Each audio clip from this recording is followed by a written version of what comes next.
Mapa astral e Ela é casa uma das 12. casas mais complicadas de se compreender no mapa, junto com a casa 8, com a casa 4, enfim. O mapa, ele é muito difícil de se entender. Mas antes de seguir no assunto da casa 12, eu queria mostrar esse outro manual, esse livro que eu indico, que é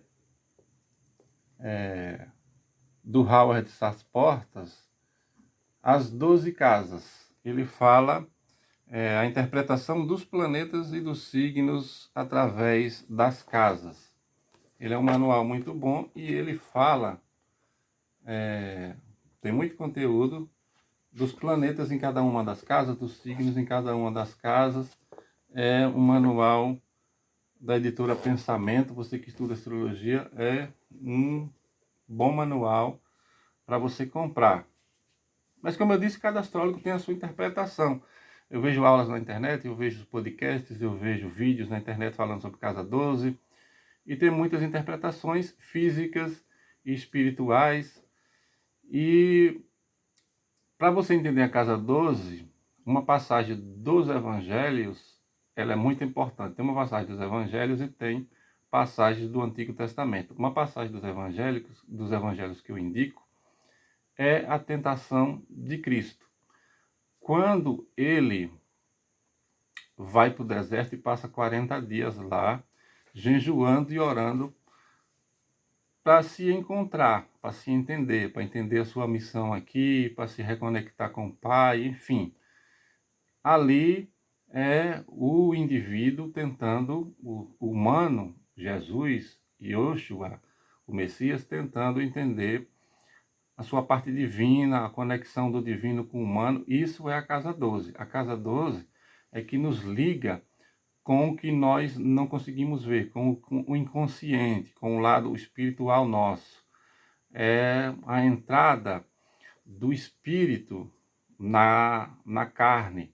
Então, essa parte de se autocompreender que Jesus passou e que teve lá muitas provações, o diabo foi lá tentar ele e tudo mais, é um processo de cada casa 12, de entender o oculto, de entender o que há dentro de você.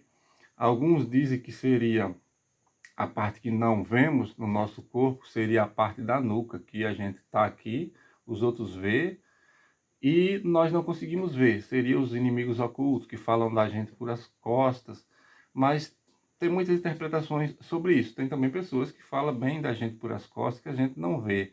Nem sempre são inimigos ocultos, pode ser admiradores ocultos, né? Então, a casa 12 é isso.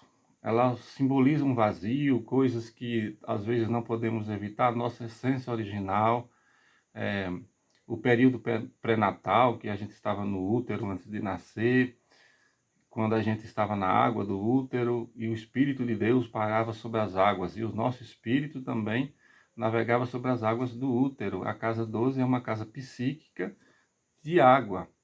Mas eu vi uma astróloga aí numa aula de casa 12 dizendo que ela mostra coisas que nós não podemos compreender, a maioria das vezes, e que não podemos evitar.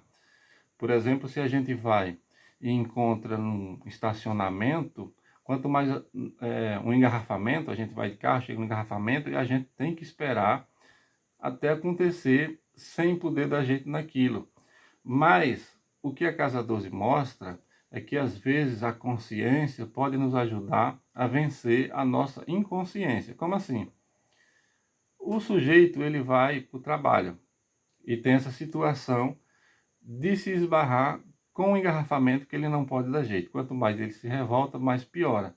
E aí, o que os astrólogos dizem é que quanto mais você combater a casa 12, essa influência, que fios invisíveis são tecidos, o destino, as moiras, que tece o nosso destino através da casa 12, como Júpiter tinha medo das moiras que teciam o destino, porque ele não podia controlar, ele não tinha como evitar o dia da sua morte, enfim, mesmo ele sendo um Deus. Imagine nós que somos humanos.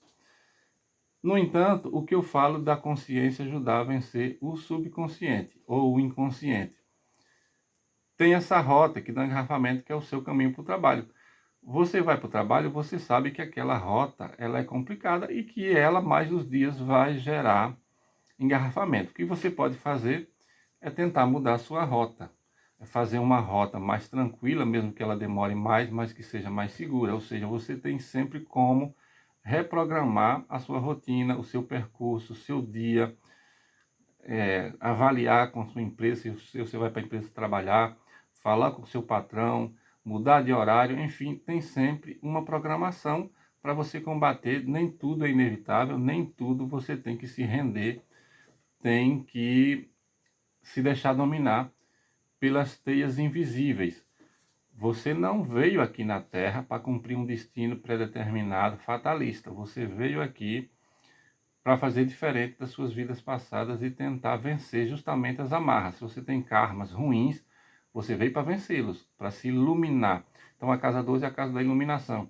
É a casa onde Moisés foi para o deserto meditar e ele viu a sarça ardente e lá foi revelada a ele a missão de vida. Isso também é a casa 12. O oculto se revelou a ele num dia que ele estava confuso, que ele estava no campo, que ele estava pensativo, que ele estava pensando no seu passado, na sua vida, e Deus se revelou, ali a casa 12 se revelou. Então, às vezes, ela se ilumina, ela não é essa escuridão para sempre, para o resto da vida. Todo mundo fala na casa 12 como um vazio, como uma coisa sem luz, e não é.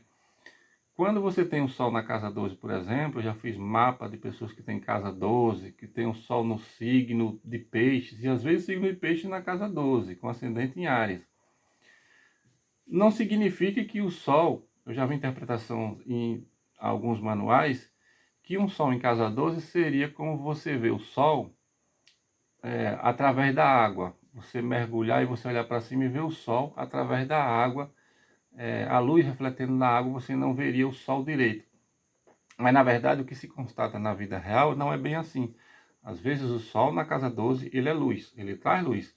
É ali onde revela os grandes espiritualistas iluminados que nem Jesus.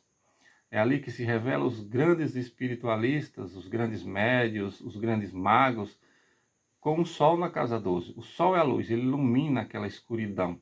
Agora, se você tem planetas maléficos, aí é outra história. Se você tem configurações ruins para a casa 12, aí é outra história. Mas nem sempre a casa 12 ela é o oculto, ela é os inimigos ocultos. Tem pessoas que têm o planeta que rege a casa 12 bem configurado, então você não tem inimigos. Você tem amigos ocultos, pessoas que lhe ajudam, que são benfeitores, que não querem nem se identificar. Como, por exemplo, pessoas que patrocinam uma obra, uma causa, uma ONG, e não quer se identificar.